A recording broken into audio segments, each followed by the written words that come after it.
E aí, quando o potencial de ação se propaga no axônio, ele vai chegar até o final do axônio, na terminação do axônio, e vai, então, interagir com a célula pós-sináptica. Que pode ser um neurônio, pode ser uma glândula, tal, etc. Ou pode ser um músculo. Tal. Então, aqui eu tenho, né, o exemplo de um neurônio, aqui é dendrito, não tem potencial de ação, no corpo celular não tem, só vai ter aqui no axônio. E ele vai se propagar até a terminação do seu axônio. E aqui ele vai ter essa zona entre o neurônio pré e o pós, que nós vamos chamar de sinapse. Então, vejamos as propriedades, né, dessa sinapse. Aqui eu tenho dois tipos, né, que é o diagrama de dois modelos. Né? Este modelo aqui, né, o que é que eu tenho? Potencial de ação, ele vem se propagando aqui pela membrana, o potencial ele está se propagando na membrana, não tem canais de sódio dependendo de voltagem. Nesta tipo de sinapse aqui, que é o que nós chamamos, né, de junção, ou gap junction, a junção intercelular, que é muito, né, estreita, ela está colada uma na outra, e eu tenho canais que passam de uma membrana para outra.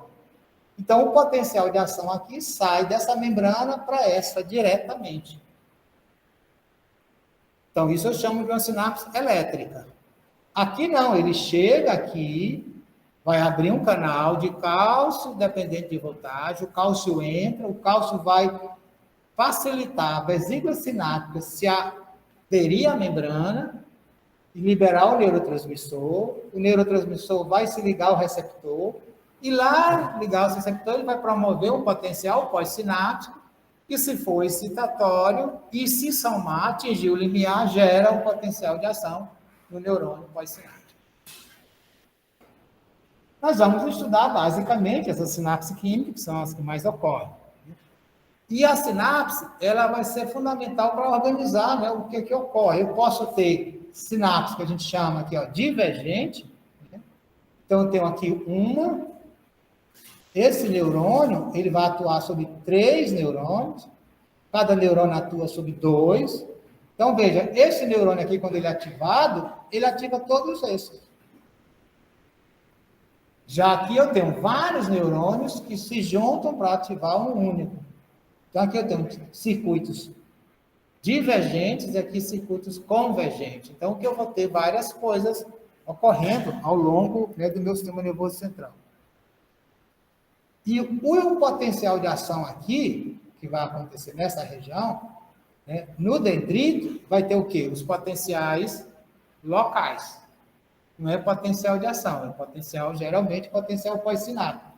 Se eles tiverem, né, amplitude baixa, não gera potencial de ação, aqui seria o limiar. Mas se eles acontecerem quase que simultaneamente, olha, teve a despolarização local, aí aqui ele repolarizou, depois teve outra despolarização local. Aqui, olha, deu o estímulo, o segundo estímulo foi antes dele repolarizar. Aí, ó, atingiu o limiar, gerou potencial de ação. Então, você tem a somação, né, desses estímulos, que é o que vai acontecer aqui, até chegar aqui na zona de disparo, com amplitude suficiente para gerar, né, um potencial de ação. E o que é que ocorre na célula pós-sináptica? Né? Então, primeira coisa que eu vou ter, olhar a terminação do meu axônio, eu vou ter o potencial de ação, está aqui em PA, né, ele vai se propagar, e aí ele vai chegar aqui, o que é que ele vai estar fazendo? Ele está invertendo a polaridade da membrana. Inverte, desinverte, inverte, inverte. Isso? E aí, quando ele chega nesta região aqui, eu vou ter canais de cálcio que são dependentes de voltagem, que quando a célula fica positiva, né, o cálcio entra. A célula vai ficar positiva com o potencial de ação passando. Aí o cálcio entra, vai facilitar que as vesículas sinápticas se aderem aqui, e com isso vai liberar os neurotransmissores. E aí os neurotransmissores vão ser possíveis se ligar, né, aos seus receptores. Quando os neurotransmissores eles vão se ligar, eles podem fazer 2 tipos de ação. Que a gente vai chamar de ação ionotrópica e ação metabotrópica. Um mesmo neurotransmissor pode fazer as 2 coisas. Então, ação ionotrópica significa que ele vai alterar, né, a diferença de potencial, né, ou potencial da membrana. Se ele promover uma despolarização, ou seja, se a membrana, o potencial da membrana ficar mais próximo do limiar, a gente vai dizer que é um potencial pós-sináptico excitatório, um PEPS. Se ele promover uma hiperpolarização, se deixar a célula mais negativa, vai ser um potencial pós-sináptico inibitório. Mas se a célula, se esse neurotransmissor não mexer no potencial da membrana, mas o que ele fizer é uma alteração metabólica, ou inclusive uma alteração no genoma da célula, aí a gente diz que esse neurotransmissor tem uma ação metabotrópica.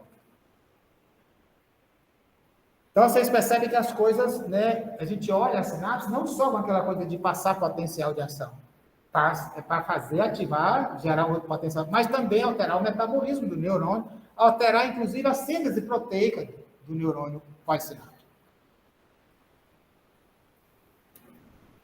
Então, o potencial pós-sináptico, né, que vai acontecer aqui, se esse neurotransmissor tiver uma ação ionotrópica, ele vai alterar o canal.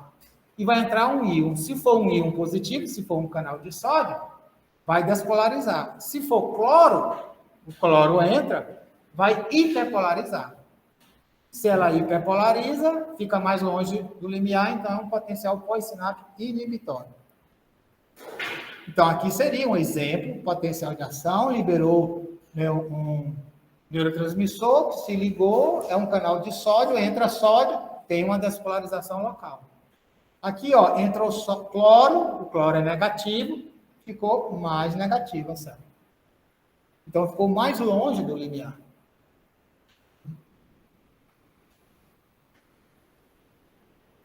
Aqui no caso, olha, nessa situação aqui, eu tive a liberação de um grupo de neurotransmissores, né, mas o potencial pós-sináptico não atingiu o limiar. Né? O potencial pós-sináptico foi baixo, não conseguiu disparar aqui, ativar esses canais de sódio dependendo de voltagem.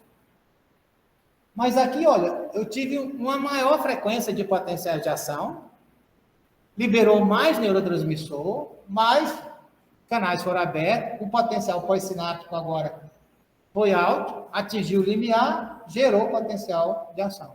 Ativou os canais de sódio dependentes de voltagem do axônio deste neurônio pós-sináptico.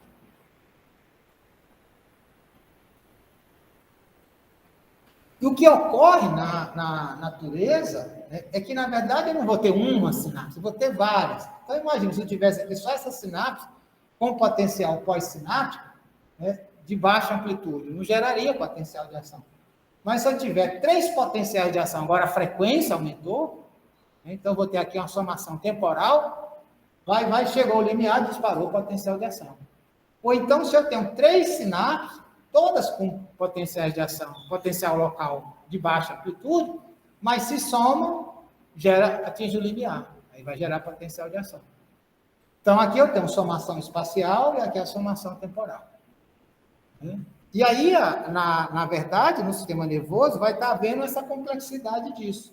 Não só de ter somação espacial e temporal, mas também essa interação, ó, de sinapses excitatórias e sinapse inibitória. Aqui os 3 foram fazer despolarização. Aqui eu tenho uma hiperpolarização. Olha, a soma dos potenciais pós-sináptico excitatório, aqui o potencial sináptico inibitório e aqui é o potencial pós-sináptico resultante. E o que vai valer é se vai ter a ação dele, vai atingir o limiar ou não.